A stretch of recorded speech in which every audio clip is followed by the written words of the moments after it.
Good morning friends, welcome to my channel नुकी मोहब्बत और आप देख रहे हैं ब्रोकन एंजल। लास्ट पार्ट में हमने देखा था कि जहाँ पर नैना और अवनी को एक्सेप्टेंस मिल जाती है उनके रिलेशनशिप के लिए।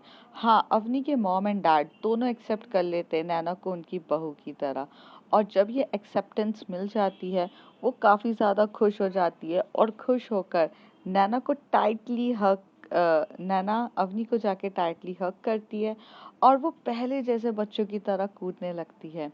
पर जिसमें अवनी को ये देखकर काफ़ी ज़्यादा खुशी होती है। अवनी कहीं ना कहीं अपना अप पेन सब कुछ भूलने लगी थी।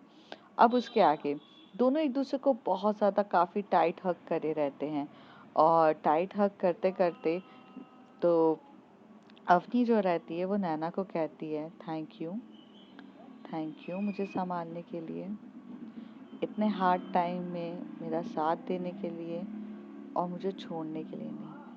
क्योंकि मुझे नहीं पता था कि मैं कितना गंदा तरीके से बिहेव तुम्हारे साथ कर रही हूँ। अपने दर्द, अपनी प्रॉब्लम से लड़ने के चक्कर में मैंने बहुत कुछ तुम्हारे साथ भी बहुत गलत बिहेव किया है।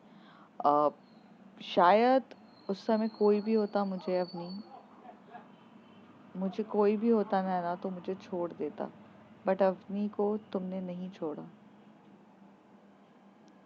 मैं इसका शुक्रिया अदा कितना करूं, मेरे पास लफ्ज़ नहीं है। नैना बोलती है, please Avni, you you sound so bad when you are so emotional. मुझे तुम ऐसे ही पसंद हो, एक मस्कुलिन पावर की तरह, जो मेरे हबी के रूप में मैं हमेशा से देखती हूँ। तुम स्ट्रॉन्ग, मोस्ट स्ट्रॉन्गेस्ट पर्सन हो, मैं ये जानती हूँ बस। और मेरे लिए मेरे हबी हो, ये भी जानती हूँ मैं। क्योंकि तुम्हें देखकर ना मुझे मस्कुलिन एनर्जी की फीलिंग आती है। जब भी तुम्हें देखती हूँ ऐसा लगता है पूरी दुनिया से तुम मेरे लिए लड़ सकती हो, और लड़ी भी हो। मुझे प्रोटेक्ट करने के लिए तुम कुछ भी कर सकती हो और करी भी हो। ये सारी वाइब्स तुमने मुझे दी हैं। मेरे लिए तुम मेरे हबी हो, मेरे लिए तुम वो इंसान हो जिसने मुझे हर मुसीबत से बचाया है। And I love you. और वाइफ का तो काम भी होता है ना कि अगर हबी थोड़ा सा गुस्सा करे या थोड़ा चिड़चिड़पन करे या कुछ भी हो जाए, उसे हैंडल करना तो वाइफ ही की रिस्पॉन्सिबिलिटी होती है। और मैंने हमेशा से अपने आप को एज अ वाइफ ही देखा है तुम्हारे सामने, तो मुझे तो हैंडल करना ही था ना। तो जब नैना धीरे धीरे इतने क्यूट तरीके से बोल रही रहती है, अवनी भी उसकी सारी फीलिंग्स को समझ रही रहती है, और अवनी ने अभी भी उसे अपने से सीने से लगाकर ये सारी बातें सुन रही थी। जब सारी बात खत्म हो जाती है तब डोर पर बैल होना स्टार्ट होती है, मतलब कोई खटखटाता है। तो वो अवनी की मॉम रहती है और वो कहती है कि तुम दोनों का लव शप्पी झप्पी अगर हो गई होगी तो नीचे आ जाओ, नीचे आ जाओ, डिनर नहीं करना है क्या? तो वो कहते हैं हाँ मम्मा आ रहे हैं, दोनों एक साथ बोलते हैं। तो कहते हैं आ जाओ जल्दी से। तो जैसे जैसे वो बोलती है अब छोड़ो भी, जाने दो मुझे। तो कहती कहाँ जाना है, अभी तो तुम्हारे करीब आई हूँ, अब तुम्हें इतने आसानी से कैसे छोड़ दूँ? अवनी बोलती है। तो नैना बोलती है ज़्यादा रोमांटिक नहीं हो रही हो तुम, आप अभी रुक जाओ, अपना रोमांस को ज़रा संभाल के रखो, मुझे नीचे जाना दो, मुझे आंटी के साथ डिनर में हेल्प करने दो, फिर बाद में बात करते हैं। कहती मैंने शायद से आंटी सुना, पर मुझे लगता है तुम्हें मम्मी बोलना चाहिए था। तो कहती हाँ जी, मम्मी की मदद करने दो, अब मुझे जाने भी दो बाबा। और ऐसे कह के जो वहाँ से नीचे उतर कर चली जाती है। नैना जाती है वहाँ पर, मदद करने लगती है। तो उसकी मम्मी कहती हैं कि क्या चल रहा था रूम पर? तो वो अपनी मम्मी की तरफ देख के बोलती है कुछ नहीं आंटी, कुछ भी तो नहीं। तो कहती हाँ हाँ, ये जो तुम बता रहे हो ना, ये सारी बातें कि कुछ नहीं चलता था, ये ना हम भी ऐसे ही बोलते थे जब हमारा कुछ चलता था अवनी के पापा के साथ। तो अवनी की मॉम की ये सारी बातें सुनकर नैना एकदम से शॉकिंग में बोलती है, और नैना धीरे से बोलती, आप इतनी रॉकिंग मॉम हो, मुझे पता नहीं था। तो कहती हैं, हाँ हाँ वो तो मैं हूँ, पर रॉकिंग सासू माँ भी हूँ मैं। तो वो दोनों हंसने लगते। काफ़ी अच्छी बॉन्डिंग दोनों के बीच में भी हो रही रहती है। अवनी के पापा भी वहाँ बैठते हैं। फिर जब सब डाइनिंग टेबल पे बैठते हैं तो नैना अंकल से बोलती है, मतलब अवनी के पापा से कहती है कि पापा, अगर आपको कोई एतराज़ नहीं हो तो मैं एक सजेशन आपके सामने रखना चाहती हूँ। आई डोंट नो ये सही होगा कि नहीं, बट प्लीज़ आप थोड़ा सा शांति से सुनिएगा ज़रूर, और अगर आपको ठीक लगता है तो बताइएगा। तो नैना की ये बातें सुन के अवनी के पापा बोलते, बेटा मैं क्यों गुस्सा करूँगा, आप बताओ क्या हुआ है। तो कहती है कि हम चाहते हैं, मतलब मैं चाहती हूँ, और एक्चुअली अवनी भी चाहती है, बट उसके बिहाफ में भी मैं बोलना चाहती हूँ। तो हम ये सोच रहे थे कि मेरी अभी ग्रेजुएशन कंप्लीट हो ही गया है और मैं मास्टर्स के लिए यहाँ पे एडमिशन लेने वाली हूँ, और अवनी का हम सोच रहे थे कि एक बिज़नेस सेटअप कर दे। बिज़नेस में भी मतलब अ, एक स्कूल सेटअप करना है, जैसे स्कूल में जो एबनॉर्मल्स बच्चे आते हैं जिन्हें एक्चुअल में थोड़ी सी हेल्प चाहिए रहती है, हम जैसे साइकोलॉजिस्ट की, क्लिनिकल लोगों की, तो वो मैं ओपन करना चाह रही थी, जिसमें मैं और अवनी दोनों मिलके अपना कॉन्ट्रीब्यूशंस दे सकें। और अवनी को तो वैसे भी बच्चों से बहुत प्यार है, तो एक टाइप का उन्हें हैंडल करना अवनी के लिए भी ज़्यादा बेटर हो जाएगा, और चीज़ें काफ़ी ज़्यादा अच्छी हो जाएगी। अगर आप अलाउ करो तो मेरा ये ओपिनियन था। तो वहाँ पर अवनी की मॉम बोलती हैं, बेटा ये तो बहुत अच्छा चीज़ें हैं, इसमें तुम इतना डर डर के क्यों बोल रही हो, क्यों इतना डर डर के बोल रही हो। तो वो कुछ नहीं बोलती है। तो अवनी बोलती है, मॉम डैड वो इसलिए डर के बोल रही है क्योंकि उसमें बहुत ज़्यादा इन्वेस्टमेंट है, और इन्वेस्टमेंट के लिए नैना और मेरे पास कुछ पैसे ही नहीं हैं। तो उसके पापा बोलते, तो बेटा हम किसके लिए हैं, हाँ मेरी बेटी है तो मेरा फ़र्ज़ बनता है उसे पूरे तरीके से सेटल करना। आई नो अवनी, तुम चाहती थी कि तुम अपने खुद के पैसों से वो स्कूल खोलो और खुद सेटअप करो, बट अगर मैं कर हेल्प कर सकता हूँ तो कोई प्रॉब्लम नहीं है। पर नैना, मुझे तुम्हारा सजेशन काफ़ी अच्छा लगा है, तो बताओ कितना अमाउंट का कंट्रीब्यूशन करना है। तो वो कहती है, अभी तो पूरा इन्वेस्टमेंट आप ही को करना है क्योंकि मेरे पास तो कुछ भी नहीं है। वो धीरे से चुपके से बोलती है, तो उसकी मम्मी हंसते हुए बोलती है, अरे पागल, कंट्रीब्यूशन मीन्स वो ये पूछ रहे हैं कि क्या प्रोसीजर है, क्या करना है वो बताओ। अच्छा वो तो मुझे भी नहीं पता। नैना एकदम से बोलती है, वो तो मुझे भी नहीं पता। तो अवनी हंसने लगती है। अवनी बोलती है, शांत हो जाओ नैना, मैं बता दूंगी। पापा, उसके रिलेटेड बहुत सारे हमारे लीगल फॉर्मेलिटीज़ होती हैं, और पहले तो हमें लोकेशन देखना पड़ेगा कि जहाँ पर हम रेंटेड लोकेशन लें वहाँ पर स्कूल बनाएं, और उसके लिए कुछ गवर्नमेंट्स लीगल्स पेपर्स होते हैं, अथॉरिटीज़ बहुत सारे, हमें लाइसेंस वगैरह लेने पड़ेंगे, और चीज़ें थोड़ी हाई लेवल की हैं। तो वो बोलते हैं, हाँ तो बेटा जो भी है करना है तो करना है, बस अब डिसाइड हो गया तो करना ही है, उसके लिए तुम इतना टेंशन क्यों ले रही हो, सब कर देंगे, हमारी भी पहचान बहुत है, हो जाएगा, टेंशन ना लो, उसके पापा कहते हैं। तो कहती है, ठीक है पापा। तो नैना धीरे से चुपके से खाना खा रही रहती है, क्योंकि नैना भी कहीं ना कहीं बहुत स्वाभिमानी थी, उसे ऐसे हेल्प लेना ये सब पसंद नहीं था। पर वो ये सब इसलिए बोलती है क्योंकि कहीं ना कहीं अब उन्हें पूरे तरीके से सेटल होना था अपने मॉम एंड डैड के, मतलब एक लेवल पे आगे बढ़ना था, और वो चाहती थी कि अवनी अब पूरे तरीके से बाहर निकले और अपनी लाइफ को अपने टर्म्स एंड कंडीशंस में जिए, जो वो एक्चुअल में जीना चाहती थी। ये सब नैना इसलिए नहीं कर रही थी क्योंकि उसे स्कूल चाहिए था या उसको फ्यूचर चाहिए था, कुछ नहीं, वो एक्चुअल में अवनी को सेटल होता हुआ देखना चाहती थी, क्योंकि उसके लिए अवनी सबसे ज़्यादा मैटर करती थी। तो डिनर करते टाइम सारी बातें जब क्लियर होती हैं तो जो उसके पापा रहते हैं, अवनी के पापा, वो कहते हैं कि मुझे काफ़ी अच्छा लगा नैना कि तुम अवनी के बारे में बहुत सोचती हो। तो कहती है अवनी भी मेरे बारे में बहुत सोचती है अंकल, और वो बताती नहीं है क्योंकि उन्हें एक्सप्रेस करना नहीं आता है, बट उनके एक्शंस बहुत कुछ एक्सप्रेस कर देते हैं। और मैं तो एक्सप्रेसिव हूँ, मैं मुँह से बोल के बता देती हूँ, पर वो इंसान कभी बोल कर नहीं बताएंगी, वो डायरेक्ट करके बताने वालों में से हैं। और उन्होंने जो मेरे लिए किया है उसके लिए तो मुझे कुछ बोलने की ज़रूरत ही नहीं है। मैं तो बस कोशिश कर रही हूँ। ऐसे बोलने के बाद वो भी ऊपर की तरफ चली जाती है। जैसे ही ये ऊपर जाते हैं, दोनों का डोर लॉक होता है और दोनों अंदर आकर बैठते हैं। तो वो बोलती हैं कि मेरे बारे में इतना सब कुछ सोच रही थी? तो कहती हैं कि और नहीं तो क्या, मेरा तो कब से प्लान था अपनी, मैं तो चाहती थी कि आपके लिए ये सब करूं, बट मैं एक्चुअल में ना खुद के पैसों से ये सब करना चाह रही थी, बट मेरे पास इतने पैसे बचते ही नहीं हैं। मैंने बताया था ना, मॉम एंड डैड का घर छोड़ने के बाद फीस वगैरह सब मैं भरती हूँ अपनी, पता है मुझे, पर शायद मुझे तुम्हारी फीस सब कुछ भरनी चाहिए, लेकिन मैंने तो तुम्हारा साथ भी नहीं दिया इन चीज़ों में, अवनी कहती है। तो कहती है आप हो मेरे साथ यही काफ़ी है, मुझे बाकी सब चीज़ों की ज़रूरत नहीं है, and you are the best and I love you. Avni उसे हक करके बोलती है आई लव यू टू।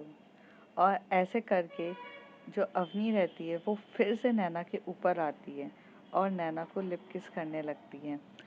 नैना थोड़ा तो अजीब लगता है उसे कि इतने टाइम से उन दोनों के बीच में कुछ भी रोमांटिक मोमेंट्स नहीं हुए, सडनली से अवनी का इतना रोमांटिक नेचर। तो नैना कहीं ना कहीं थोड़ा कंफ्यूज भी थी कि ये किस टाइप का बिहेवियर है, या तो उसे ऐसा लगता था कि अवनी जो अपने दर्द को छुपाने के लिए वो इस तरीके का सहारा ले रही है, या फिर से अपने उसने पेंट अप इमोशंस अपने अंदर बंद कर दिए हैं। पर ऐसा कुछ भी नहीं था।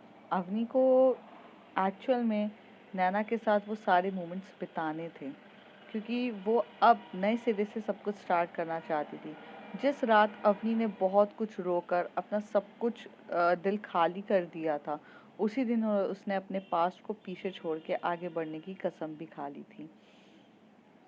तो यहाँ पर जब अवनी को वो बहुत डीपली किस करे जा रही रहती है, अवनी नैना को डीपली किस करे जा रही रहती है, नैना भी उसे किस करे जा रही रहती है। अवनी धीरे धीरे उसकी नेक पे किस कर रही रहती है, उसे कर रही रहती है बहुत, दोनों एक दूसरे को काफ़ी रोमांटिक तरीके से किस कर रहे रहते हैं। तो यहाँ पर जो नैना होती है वो खुद अपने क्लॉथ्स रिमूव करने वाली रहती है, पर अवनी उसका हाथ पकड़ के बोलती है ये हक मेरा है। तो नैना स्माइल करते हुए और शर्मा जाती है एकदम से। तो जैसी वो शर्माती है तब अवनी को एकदम ऐसी वाली फीलिंग आती है कि जैसे सच्ची में वो उसकी हबी है, और नैना प्योर वाइफी की तरह रिएक्ट कर रही रहती है। तो फिर अवनी जो है वो धीरे धीरे उसे किस कर रही रहती है, उसकी नेक पे बहुत प्यार से रोमांटिक तरीके से किस करती है। फिर वो थोड़ा और नीचे जाती है तो उसके जो चेस्ट की तरफ किस कर रही रहती है, बहुत प्यार से किस कर रही रहती है। बस आधे से ज़्यादा वो हार्ड रोमांस के बदले बहुत सॉफ्ट रोमांस कर रहे थे, एक दूसरे को किसेस बहुत कर रहे थे, एक दूसरे का हाथ दोनों की बॉडी में बस कर रहा था, बहुत प्यार से दोनों एक दूसरे के ऊपर चढ़कर धीरे धीरे प्यार से रोमांटिक, करीब आधे घंटे तक तो वो सिर्फ और सिर्फ सॉफ्ट रोमांस करते हैं, कोई हार्ड रोमांस उनकी करने की कोई भी इच्छा नहीं होती है। थोड़ी देर के बाद जब अवनी को ये फील होता है कि नैना बहुत ज़्यादा एक्टिव हो गई है और अब उसको पूरे तरीके से रिलैक्स करना उसकी ज़िम्मेदारी है, तब धीरे से जो अवनी है नैना के सारे क्लॉथ्स रिमूव करती है, और क्लॉथ्स रिमूव करने के बाद वो फ्लोर पे चले जाते हैं।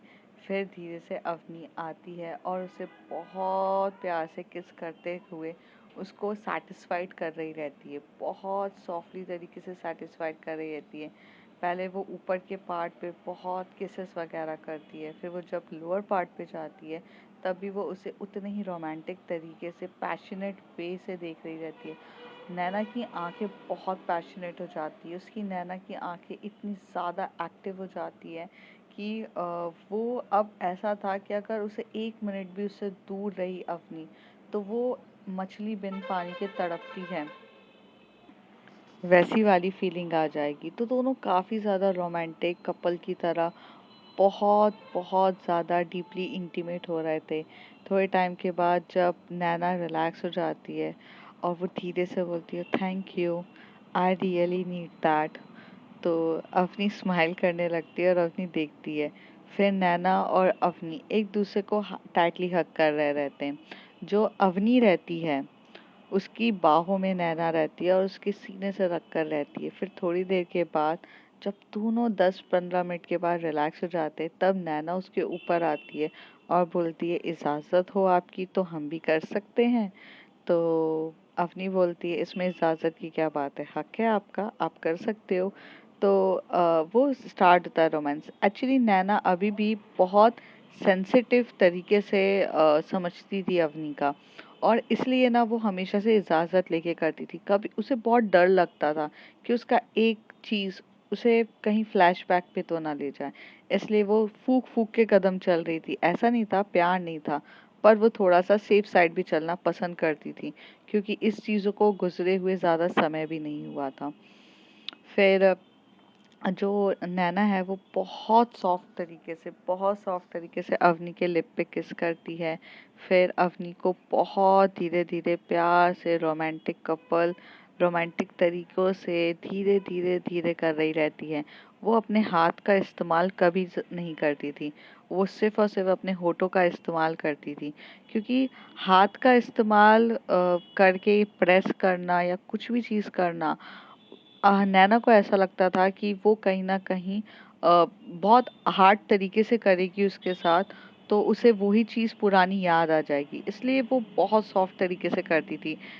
जहाँ पर अवनी अगर नैना पे रोमांस करती है तो वो आधे घंटे में ख़त्म होता था, पर जब नैना अवनी के ऊपर करती थी तो उसे 1 से डेढ़ घंटे लगते थे, क्योंकि वो हाथ और कुछ भी चीज़ का इस्तेमाल ही नहीं करती थी। सिर्फ़ अपने होठों को उसकी बॉडी पे पूरा देती थी। वो छोटी-छोटी जगह पर भी सिर्फ़ अपने होठों का इस्तेमाल करती थी। वो अपने हाथों को बिल्कुल भी यूज़ नहीं कर रही रहती है, जिसमें उसे थोड़ा समय लग जाता है। वो बहुत सॉफ्ट, क्यूट, रोमांटिक तरीकों से टच करती है, प्यार करती है। पहले चेस्ट की तरफ बहुत ज़्यादा डीपली तरीके से कर रही रहती है। फिर थोड़े देर के बाद वो चेस्ट से नीचे आती है और लोअर पार्ट पे कर रही रहती है, सॉफ्ट पार्ट पे कर रही रहती है, थाइस पे कर रही रहती है। हर जगह धीरे धीरे रोमांटिक कपल की तरह बहुत प्यार कर रही रहती है। दोनों के बीच में काफ़ी देर तक रोमांस होता है और दोनों रात को सेटिस्फाइड होकर सो जाते हैं। ऐसे ही 3-4 दिन इनके ऐसे ही गुजरते जाते हैं। फिर एक दिन आता है जहाँ पर उसके पापा ने पूरे तरीके से मतलब लोकेशंस वगैरह सब पता कर ली रहती है, और अब वो लोग उस जगह पे स्कूल खोलने के लिए चीज़ें करते हैं। तो अवनी और जो नैना रहते हैं वो लोकेशन से जाते हैं, तो उन्हें वो 2-3 लोकेशंस वो देखते हैं, उन्हें बिल्कुल भी पसंद नहीं आती, दोनों को ही नहीं आती है। तो दोनों एक साथ रिजेक्ट करते हैं। तभी अवनी के पापा कहते, तुम दोनों क्या एक जैसा ही सोचती हो? अरे किसी एक को तो लोकेशन को पसंद करो। अरे बेटा अवनी, तुम्हें ये पसंद नहीं है तो नैना तुम तो पसंद कर लो। तो नैना बोलती है, पापा वो पसंद ही नहीं आ रहा है तो क्या करें, लोकेशन ऐसी होनी चाहिए जहाँ बच्चे कंफर्टेबल रहें, थोड़ा अच्छा लें। आप देखो ना, यहाँ आजू बाजू की लोकेशन ही सही नहीं है। हमें सिर्फ और सिर्फ बच्चों को सिर्फ उस चार दिवाली के अंदर पढ़ाना नहीं होता है, उन्हें हमें बाहर की दुनिया से भी मिलवाना रहता है। तो अगर यहाँ का लोकेशन अच्छा नहीं होगा, यहाँ पे पॉजिटिविटी वाली वाइब्स नहीं आएगी हमें, तो हम उन्हें पॉजिटिविटी कैसे देंगे? पापा ये बहुत सेंसिटिव चीज़ें हैं, तो हमारी लोकेशन भी बहुत ज़्यादा अच्छी जगह होनी चाहिए, मुझे पसंद नहीं आ रही।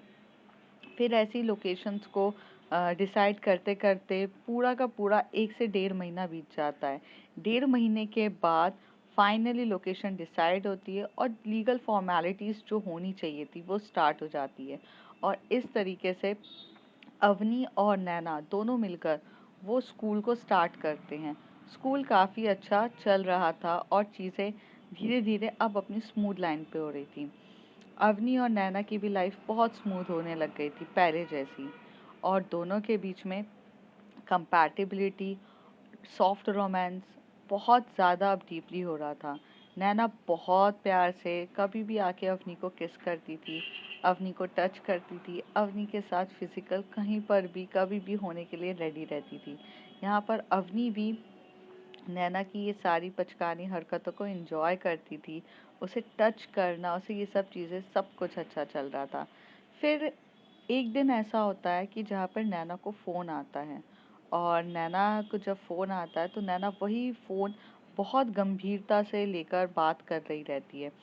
उस ड्यूरेशन पे जब वो बात कर रही रहती है, तभी नैना जब बात करती है तो पीछे से अवनी आकर उसे फिर से टच करती है, और अवनी जैसे ही उसे टच करती तो नैना वही घबरा जाती है, जैसे कि उसकी चोरी पकड़ी गई हो। इस बार अवनी को सच्ची में डाउट होता है, क्योंकि ऐसे 2-3 बार हो चुका था। तो अवनी उसका हाथ पकड़ के बोलती है, नैना कुछ बात है जो तुम मुझे छुपा रही हो? तो वो कहती, कुछ भी ऐसी बात नहीं है, मैं तुम्हें नहीं छुपा रही हूँ। अच्छा सुनो, मुझे कुछ अर्जेंट काम से जाना होगा, तुम यहाँ पर बैठो, मैं थोड़ा ज़रूरी काम से बाहर जा रही हूँ, मैं आपसे बाद में बात करती हूँ। डोंट वरी, मैं आ जाऊँगी, और आप अपनी एक्टिवा से घर आ जाइएगा, ठीक है? मेरे को जाने दीजिए। तो वो वहाँ से कैब बुक करती है और चली जाती है। जब वो जाती है तो अवनी को ये बात कुछ हजम नहीं हो रही रहती है, कि मतलब वो डाइजेस्ट ही नहीं कर पा रही रहती है कि यार नैना ऐसे थोड़ा अभी एकदम वियर्ड बिहेव क्यों कर रही है।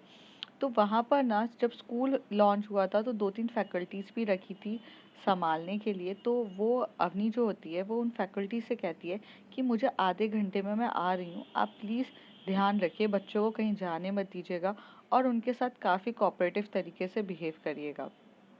वो फैकल्टी बोलती है ओके मैम। तो जो अवनी रहती है वो उस गाड़ी का फटाफट पीछा करती है। जैसे वो गाड़ी का पीछा करती है तो नैना जाती है एक रेस्टोरेंट पे।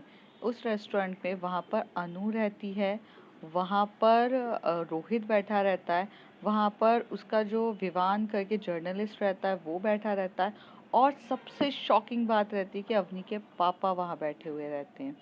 और नैना फटाफट जाती है, बात करती है। फिर चीज़ें सारी वो लोग बहुत डीपली डिस्क्लोज कर रहे रहते हैं।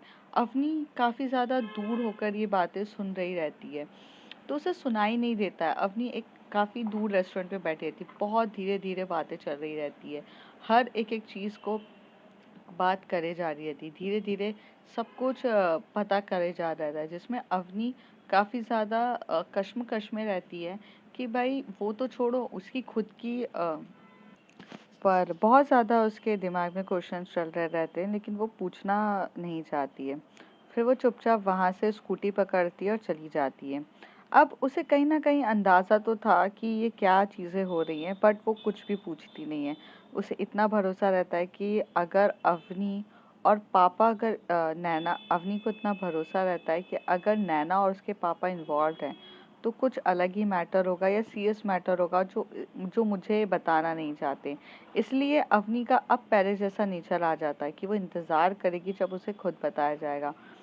इन लोगों की कुछ अलग ही चीज़ें चल रही रहती हैं। 3 से 4 से 5-6 दिन हो जाते हैं, 6-7 दिन ऐसे ही बीत जाते हैं कि रोज़ अवनी यही बोलती है, रोज़ नैना अवनी को यही बोलती है कि उसे कुछ ज़रूरी काम है, और जाकर ये लोग वही रेस्टोरेंट में बैठ के मिलते थे। अवनी भी फ़ॉलो तो करती थी, पर कुछ नहीं होता है। फिर एक दिन आता है जहाँ पर जो नैना है वो अवनी के पास आती है और उसे आकर बात करती है और उसे बोलती है कि अवनी, मुझे आपको कुछ बताना है। अवनी बस उस दिन का इंतज़ार ही कर रही थी कि जब नैना खुद होकर बताए, और उसके पापा भी आकर सामने बैठते हैं, और तभी वो बोलती हैं, हाँ पापा। हाँ नैना बोलो, क्या बताना है? तो कहती हैं कि वो दोनों एक दूसरे का चेहरा देख रहे रहते हैं। तभी वो बोलती हैं, आप लोग मुझसे बेझिझक होकर बातें कर सकते हो, क्या है ऐसी बात जो आप मुझे नहीं बताना चाह रहे हो, या मुझसे बात करने में आपको इतना सोचना पड़ रहा है? अवनी की मॉम भी वहाँ खड़ी रहती हैं, तो धीरे से वो बोलते हैं कि बेटा देखो, मैं चाहता तो नहीं हूँ इस बारे में बात करना, पर ज़रूरी है इसलिए मैं बात कर रहा हूँ। नैना भी थोड़ा सा बहुत घबराते हुए बोलती है। नैना का हाथ अवनी पकड़ती है और एक हाथ वो अपने पापा का पकड़ के बोलती है, आप दोनों बोल सकते हो मुझसे, प्लीज़ गो अहेड, बोलो। तभी वो कहते हैं कि जिन लोगों ने तुम्हारे साथ जो बदसलूकी करी थी वो लोग अभी जेल में हैं और उनकी पेशी होने वाली है, जिसके लिए तुम्हें कोर्ट आना पड़ेगा। मैं जानता हूँ कि मैं तुम्हें इन सब चीज़ों से दूर रखना चाहता था, पर क्या करूँ, मैं उन उन दरिंदों को सज़ा दिलाए बिना नहीं रह सकता। तो अपनी, क्या तुम कोर्ट आओगी बयान देने के लिए? तुम्हारा वहाँ पर रहना और एक स्टेटमेंट देना बहुत ज़्यादा ज़रूरी है, प्लीज़। नैना बोलती है, प्लीज़ आ जाओगी क्या?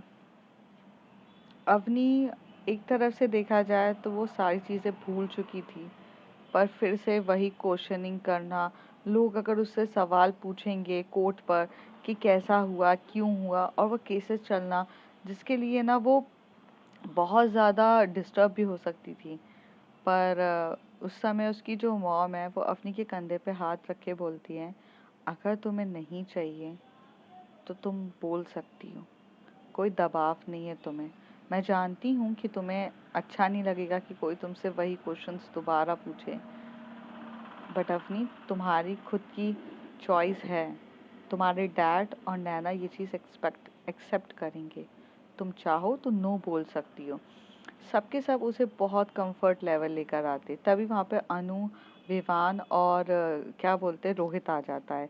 तो नैना बोलती है ये लोग, तो कहते हैं कि अम, हाँ, वो लास्ट 4 मंथ से वो लोग फरार थे। तो जिस दिन से ये सब हुआ था, हम लोगों ने तभी से इन्वेस्टिगेशन स्टार्ट कर दी थी। अनु बोलती है न अवनी की तरफ देखकर, Avni, I love you, you are my best friend.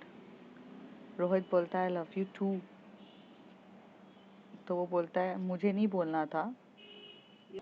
अनु बोलती है, मुझे नहीं बोलना है। तो कहता है, हाँ मतलब मैं अवनी को ही बोल रहा हूँ।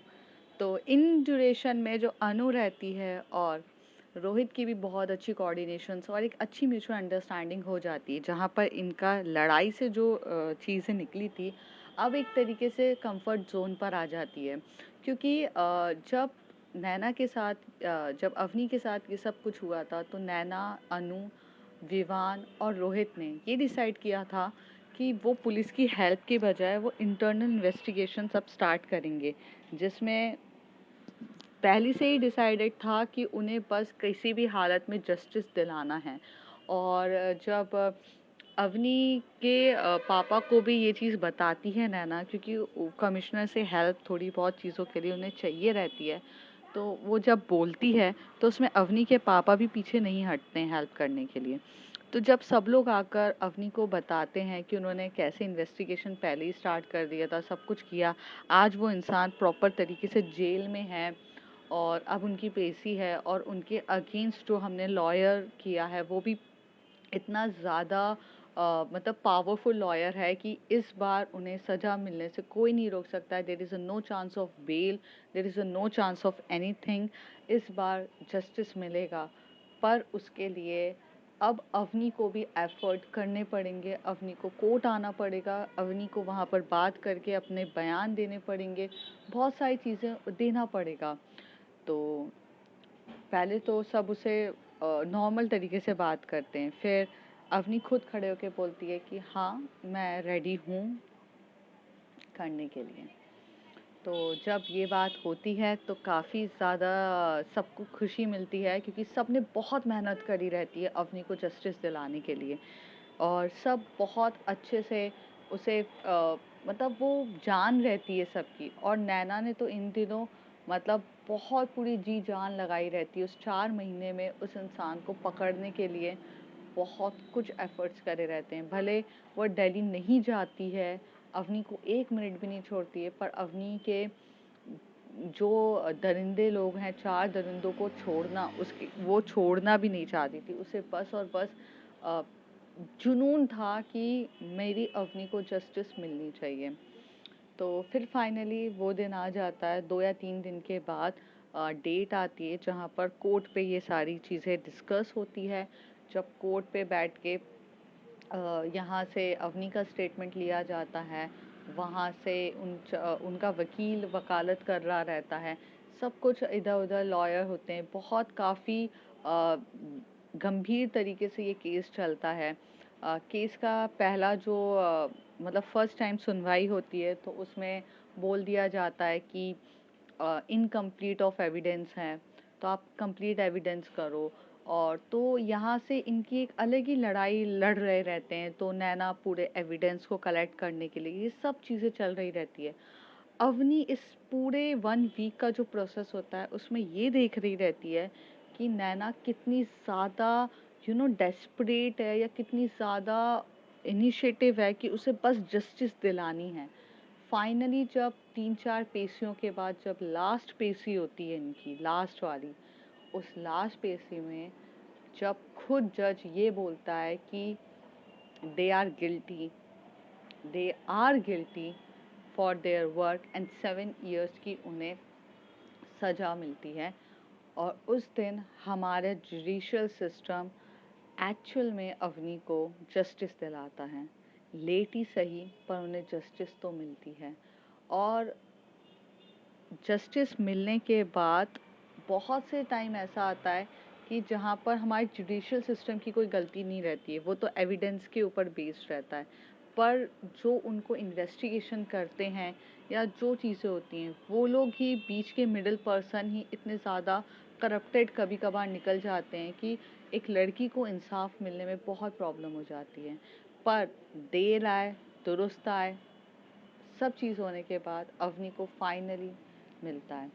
और जब अवनी को सब कुछ जस्टिस मिल जाती है तो अवनी और नैना फिर से देहरादून चले जाते हैं और वो वहीं पर जाकर रहते हैं। और उन्होंने जो स्कूल खोला रहता है उस स्कूल में वो अपना 100% कंट्रीब्यूशन करते हैं और अपनी लाइफ को उस तरीके से जी रहे रहते हैं। तो ये थी मेरी broken angel story. I hope आपको अच्छी लगी हो, और यही इसका एंडिंग पार्ट है। तो लास्ट में यही बोलूँगी कि अगर आप सही हैं और आपका तरीका सही है तो लेट ही सही पर आपको जस्टिस ज़रूर मिलेगा। और अगर आपसे जो इंसान बेइंतहा मोहब्बत करता है, वो इंसान आपको कोई भी जगह पर नहीं छोड़ेगा कभी भी, चाहे वो आपका कितना क्रूशल टाइम हो। लेकिन सब सच बात तो ये भी हो जाती है कि जब हम पेन में होते हैं तो हम सामने वाले अपने पार्टनर को भी हर्ट करते हैं और हमें ये चीज़ पता नहीं चलती है। तो नैना भी अवनी की वजह से बहुत हर्ट हुई थी। तो एट लास्ट मैं आपसे सिर्फ यही कहूँगी कि सर्कमटेंसेस कैसे भी हों, कुछ भी हो, पर दोनों को अपना अपना दर्द एक दूसरे को बताना चाहिए ताकि वो एक दूसरे को स्मूथली ले चलें। क्योंकि यहाँ पर अगर नैना अवनी को बताएगी कि नहीं उसे पेन हो रहा है तो अवनी को कभी समझ में नहीं आएगा, या अवनी नैना को नहीं बताएगी तो पता नहीं चलेगा। तो there is very very important thing कि आपको लगता है कि आपका पार्टनर ये चीज़ नहीं समझेगा या नहीं समझेगा, ये बात की अजम्पशन आप करना बंद करो। ये अजम्पशन लेके आप सिर्फ मिसअंडरस्टैंडिंग क्रिएट करते हो। पर अगर आपको लगता है कि आपको बताना चाहिए, अपने दिल की बात खोल के रखनी चाहिए, तो प्लीज़ रखो। बाद में देखेंगे कि वो नहीं समझ रहा या समझ रहा, पर कम से कम अपनी बात उन तक क्लियर तो करो। क्योंकि आप जिस चीज़ से गो थ्रू हो रहे हो उस चीज़ का सामने वाले को अंदाज़ा भी नहीं है, लेकिन आपके ये चीज़ की वजह से वो भी ये चीज़ की वजह से पेन सफ़र कर रहा है। आपको लगता है उसे कोई फ़र्क नहीं पड़ता, लेकिन अगर वो आपसे जुड़ा है तो वो भी वो पेन फील करेगा और वो भी सफ़र करेगा। वो बताएगा नहीं आपको, कोशिश ये करेगा कि नहीं मैं नहीं बताऊंगी, मैं नहीं हूँ, मैं ठीक हूँ, आपको स्पेस चाहिए या आपको कुछ भी चाहिए, जस्ट टेक इट। बट ऐसा नहीं होता है। Please please please, it's a kindly request to every couple, आप अपने दिल की बात सामने तक वालों को बताओ कि किस चीज़ को आपको पेन हो रहा है। जब तक बताओगे नहीं प्रॉब्लम सॉल्व नहीं होगी। सो मैं आपको यही स्टोरी से यही बताना चाह रही थी कि if your love and communication is true, it will be long lasting. ठीक है, तो बाय बाय, टेक केयर। अब मिलेंगे अगली कुछ स्टोरी पर तब तक के लिए बाय बाय।